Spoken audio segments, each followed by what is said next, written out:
Guys, welcome back to a new season of the Spin Cycle podcast. We're gonna start out today with a little bit of a summer recap. We recently had the VMAs and the Emmys. And in general, there's some pop music drama, my absolute favorite subject. I want to start out first with some older news, because we have got to talk about Bennifer. I, as a Scorpio Venus, literally cannot imagine any form of torture worse than being on and off again with my ex of 20 plus years. And over 50, kill me. So just a little background. Ben Affleck and Jennifer Lopez, I was just about to say Aniston to go along with the A's. Jennifer Lopez. They met in 2002 on the set of some movie called Giggly. Never heard of it. It flopped at the box office, and apparently critics claimed that Jen and Ben didn't have much chemistry.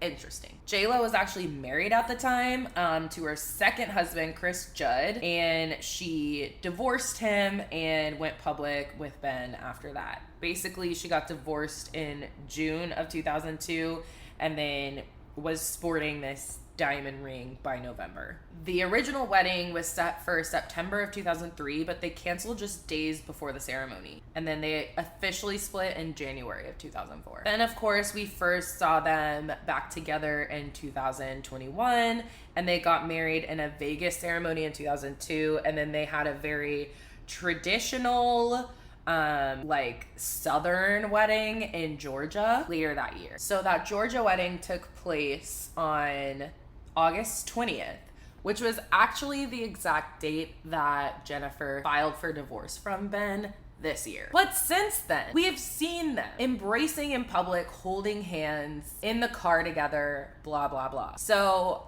this concludes the Bennifer segment.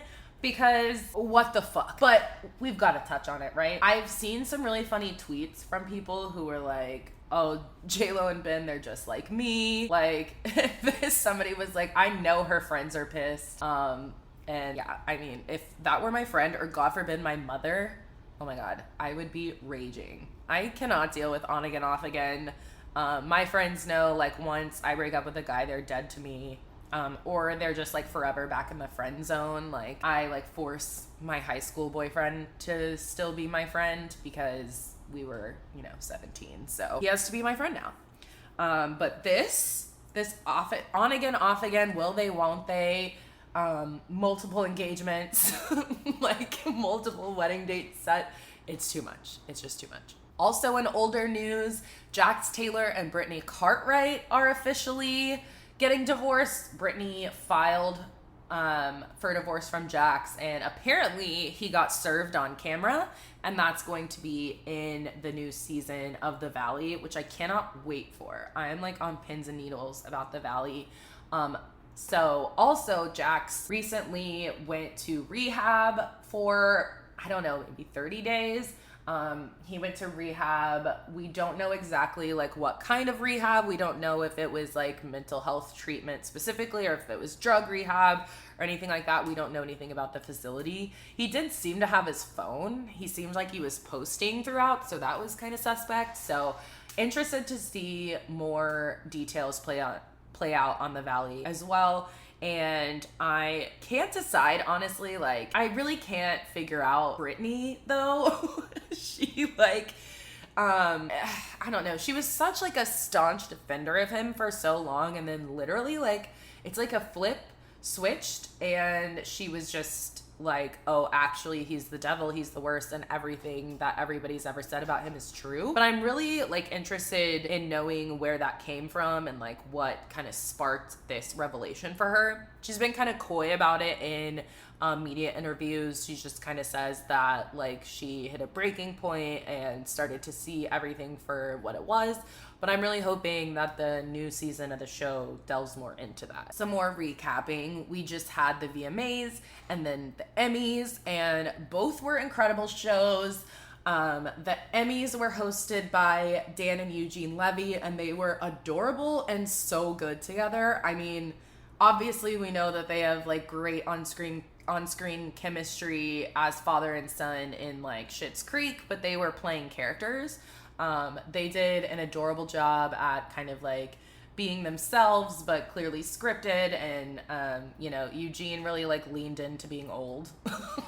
And they made some staged like mishaps look like real mishaps, and they were just so funny and wholesome. And I love when there are two hosts of an award show that just like bounce off each other. I think two hosts is always better than one, because like if something flops, then the other can kind of like help them along. I get really like anxious when there's one host. But the host of the VMAs, Megan Thee Stallion, was incredible. She is the perfect person to host alone. She's just like so high energy and so like, she exudes joy. And I just love that lady. That's my daughter, even though we're the same age. But yeah, it was both of those host teams, I guess one host team and then one singular host. They did incredible, and it was a great kickoff to award season. I am like really excited also to see what's her name, Nikki Glazer is going to host the Golden Globes, and I think that's going to be a good one too. So I think we're in for a treat of a lot of really good award shows. As far as VMA winners go, Chappell Roan won Best New Artist. Taylor Swift won Artist of the Year. Fortnite, Taylor Swift and Post Malone won Video of the Year. Espresso by Sabrina Carpenter won Song of the Year, and Fortnite also won Best Collaboration. The big Emmy winners this year included Shogun for Outstanding Drama Series, Hacks for Outstanding Comedy Series, Upsetting the Bear, which was a big deal, and my personal opinion is that The Bear is not a comedy. It's very much a drama, and I don't understand why it's always winning comedy awards. There's not a single joke in that show. And then a lot of both lead actors in a drama series came from Shogun. Jodie Foster won lead actress in a limited or anthology series for her role in True Detective Night Country. Jean Smart won lead actress in a comedy series for Hacks. Elizabeth Debicki won supporting actress in a drama series, I believe for The Crown. Lamorne Morris, who plays Winston on New Girl, won supporting actor in a limited or anthology series for his role in True Detective Night Country. And I am so happy for him because his performance in that show actually like brought me to tears, and that's very rare for me. I'm not a crier. Jeremy Allen White and his co-star Eben Moss-Bachrach both won lead and supporting actor in a comedy series for The Bear, which again is not a comedy. All great winners across VMAs and Emmys. Very happy for all the winners and nominees. I feel like we're in such a good time for both music and television, which is rare. I feel like for both to be popping off. I feel like TV is so back. I feel like pop music is so back, and I'm really jazzed by all of it. Speaking of pop music, we have a lot to cover here. We have Katy Perry's new album to talk about. We have Chappell Roan's meteoric rise to fame and her struggle to grapple with it. We have Sabrina Carpenter's adjacent rise to fame, but a little more of a gradual explosion for her as opposed to Chappell, who just sprang onto the scene. And then we've also got to talk about the love triangle between Sabrina Carpenter, Camila Cabello, and Shawn Mendes. I want to start out with Chappell Roan. Number one, I love her music. I love her whole project, as she calls it. I love the drag inspiration. I love that it's also kind of like very clearly speaks to her what I interpret as like a love for dressing up. When she was younger, she always talks about like calling upon her inner child, and to me it very much speaks to my childhood love of dressing up and putting on crazy makeup and doing fashion shows and like performing. So yeah, I'm a huge fan of hers, and she is exploding on the charts. She received her first Billboard Top 5 with Good Luck Babe. It's been climbing since, I believe, like April since it was released. She had a legendary VMAs performance and subsequently won Best New Artist, as I talked about. She broke attendance records at Bonnaroo. She has several viral hits like Casual and Hot to Go, which are all over TikTok. So she's just like, she's a bona fide superstar at this point. My favorite songs of hers are Super Graphic, Ultra Modern Girl, and Pink Pony Club. Obsessed with those. They're on repeat. I think Super Graphic, Ultra Ultra Modern Girl will be my number one top played song for 2024 in my Spotify Wrapped. Bold prediction now. She's amassed a huge following. She is really struggling with her level of fame. She's talked openly about how she feels like fame is kind of abusive and how she doesn't like people yelling her name on the streets or people being mad when she declines to take a picture. She doesn't like to be touched by strangers, all these things that unfortunately our stars have. Some of them have gotten used to and accepted as normal. I totally support her and her like boundary setting. I think that that's super important because we look to people like Britney Spears and like she's destroyed, by her relationship to her fame. So I personally find it really admirable that she's kind of unwilling to be a sacrificial lamb for her art. In the past couple of weeks, though, she is facing a lot of backlash for some remarks she made about the election. And y'all know, if you've been listening to me for a while, that I don't really love to get into politics in this context. If you want to hear about my political opinions, you can go to my personal Instagram. But my intent with the spin cycle is to talk about celebrities and pop culture and important pieces of cultural moments, if you will. Sometimes, just being realistic, sometimes politics is woven into that. So I am going to touch on politics. If you don't want to hear me talk about it, go ahead and skip ahead a little bit. Recently, Chappell Roan is under fire for saying that she, quote, didn't feel pressure to endorse a political candidate.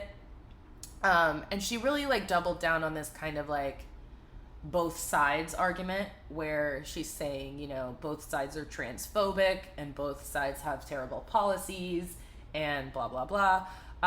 It's really factually incorrect to say that the Democratic candidate for president is putting forth any kind of transphobia, whether in her policies or in her rhetoric.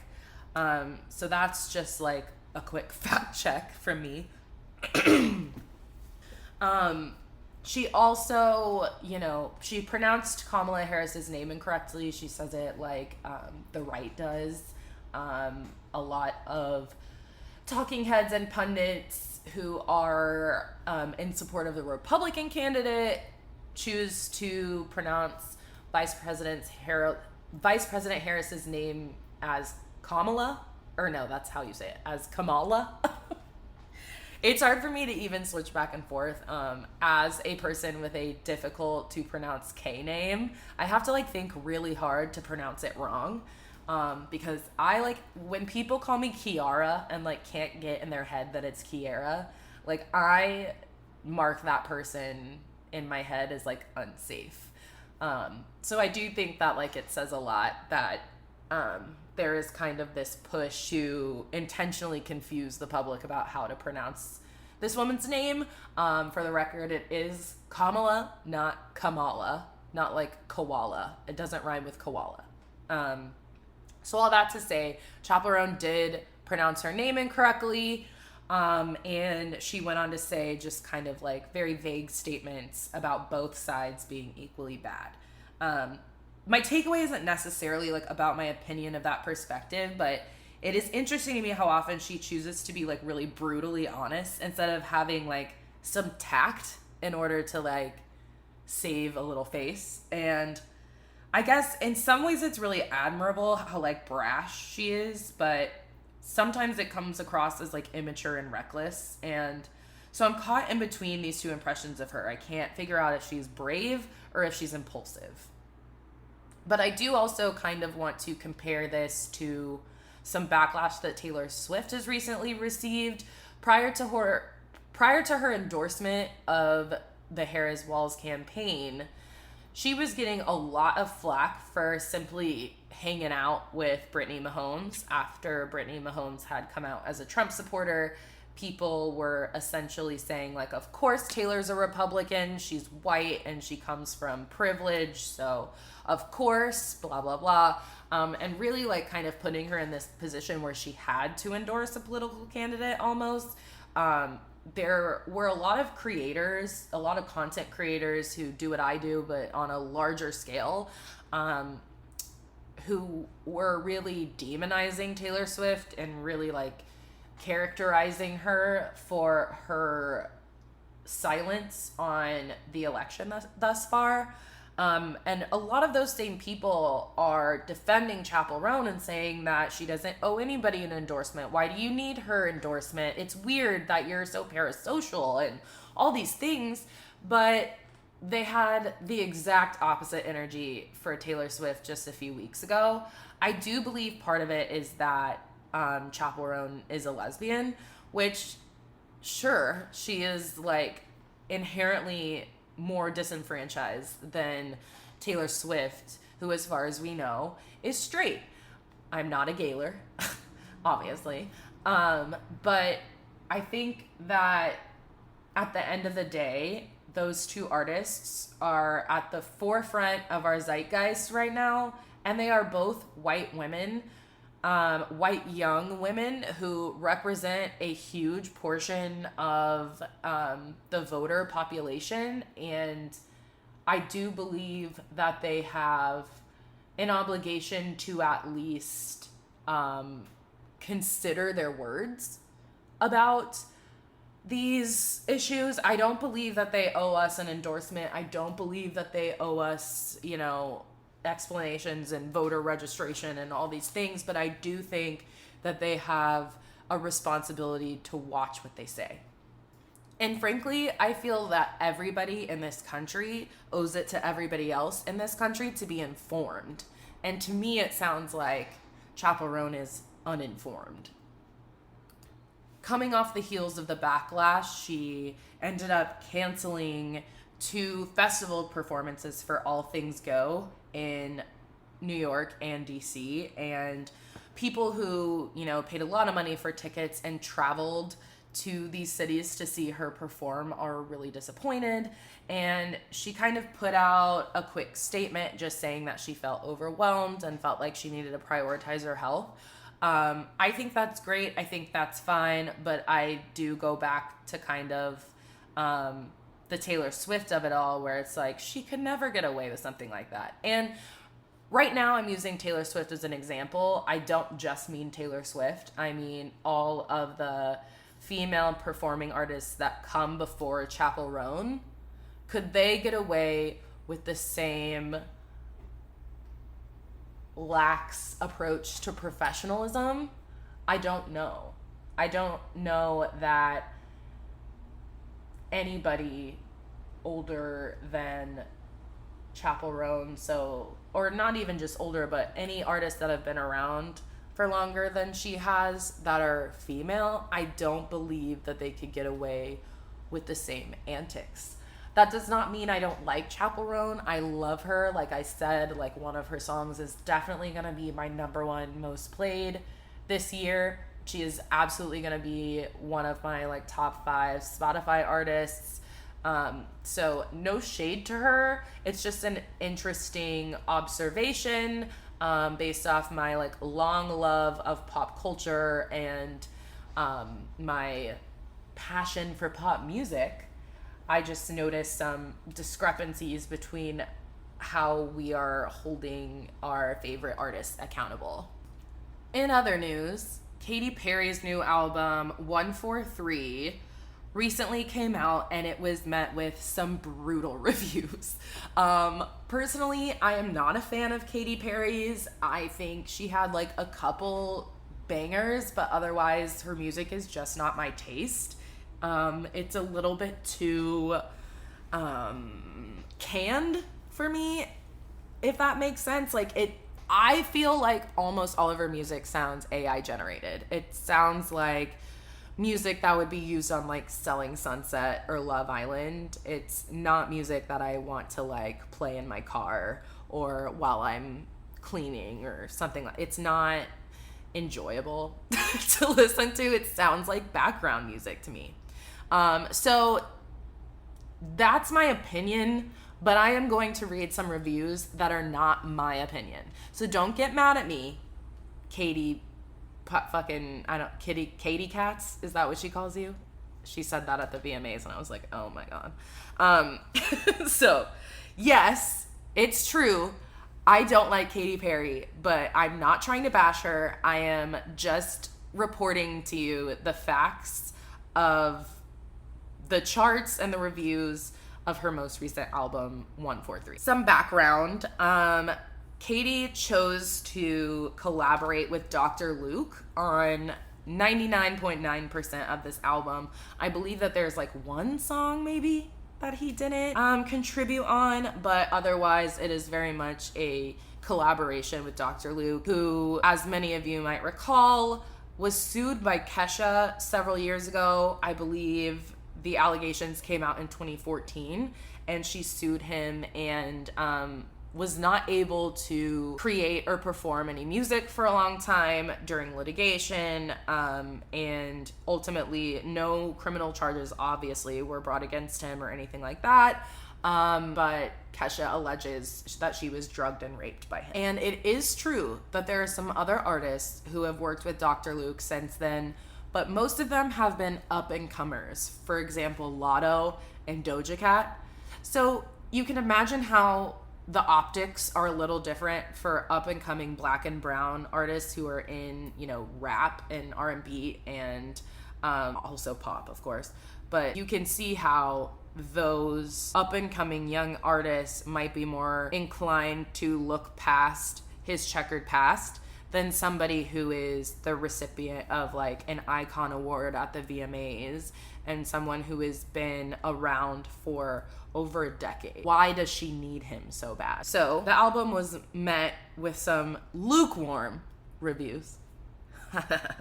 It debuted on Metacritic, in a website that collects and quantifies music reviews, with a score of 35 out of 100, becoming the site's lowest rated album since 2011 and the worst reviewed album by a female artist in its 23-year history. So a few headlines. The New York Times says, quote, Katy Perry's latest album isn't as bad as her timing. It goes on to say in the review, the defining qualities of 143 are its blandness, anonymity, and dead-eyed seriousness, rather surprising for a woman whose 2022 Las Vegas residency play found her singing beside a 16-foot toilet.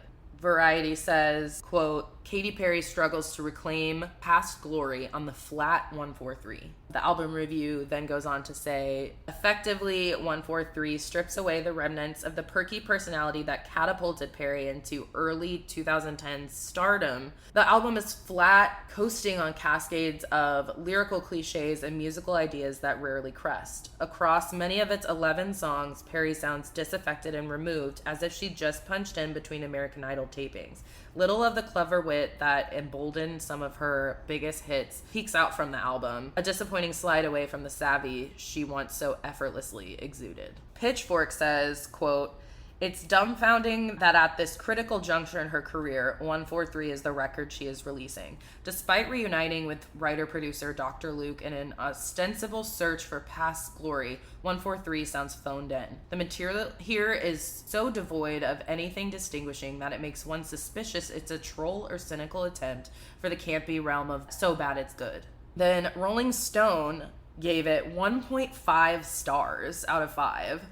And the headline is, Katy Perry's 143 is a failed attempt to rekindle her glory years. AP, the Associated Press, gives a review that says, quote, Katy Perry returns with the uninspired and forgettable 143. Says that it has no soul or emotion, it's just a number. The Atlantic's headline reads, Why Katy Perry Can't Get Her Groove Back. And goes on to say, the pop singer is stuck in a rut and her soulless new album doesn't get her moving.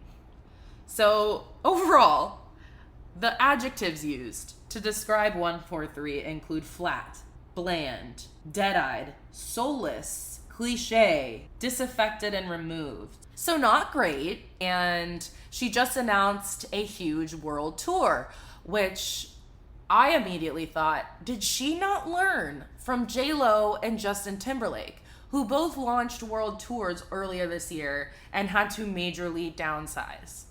I have seen a few people on my social media feeds that have enjoyed Katy Perry's new album.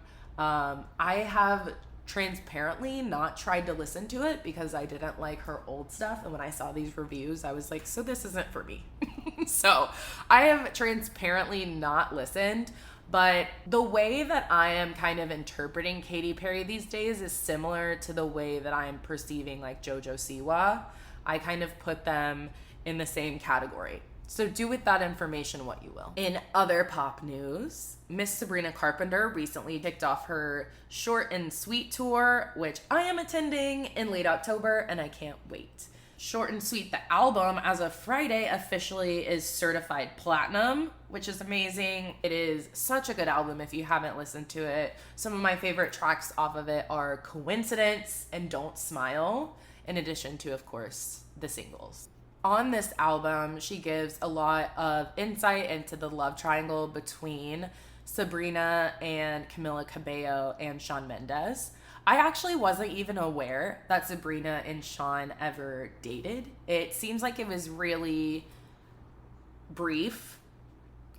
From what I understand from the headlines and paparazzi photos I've seen in the wild, and then also listening to the album and piecing things together, what I think happened is this. Shawn and Camila started dating in 2019, around the time that they released their single that they worked on together called Senorita, accompanied with like a very sultry, steamy music video.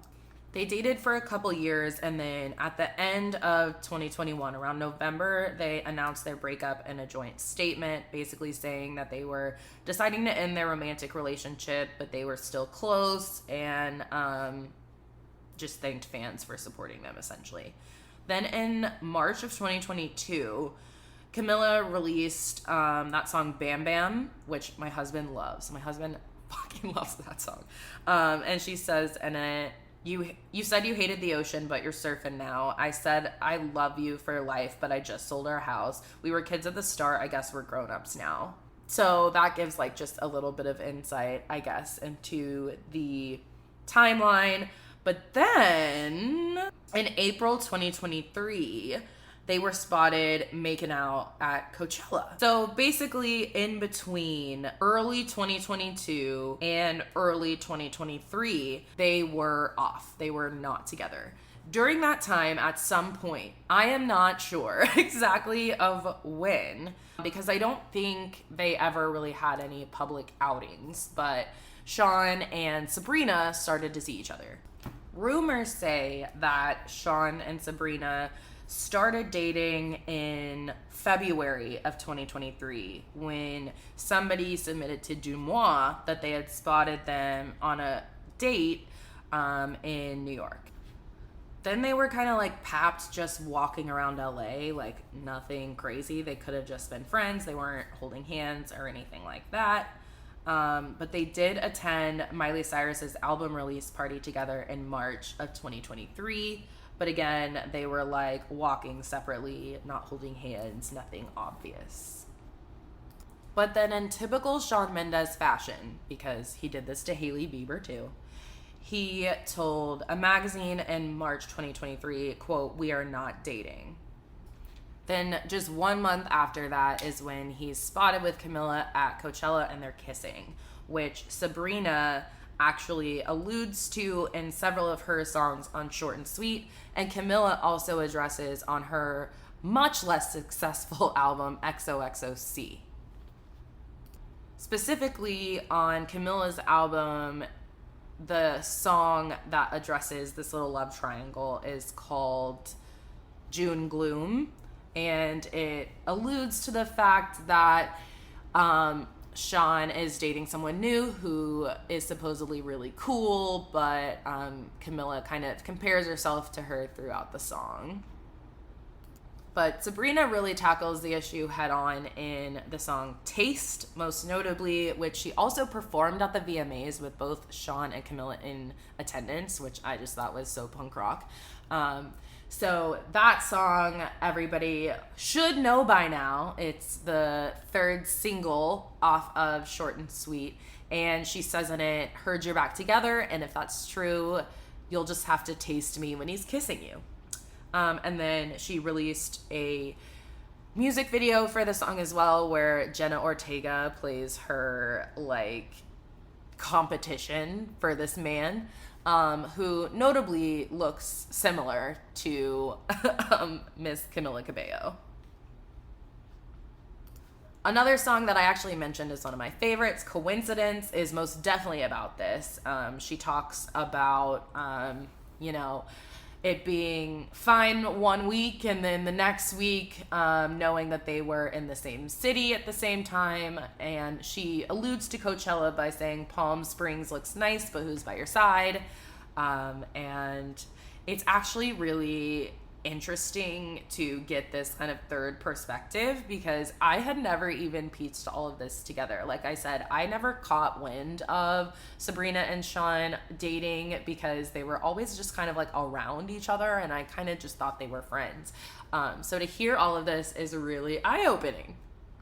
But like I said, Sabrina most definitely has gotten the last laugh, considering her album is now certified platinum, and Camila's was a real flop.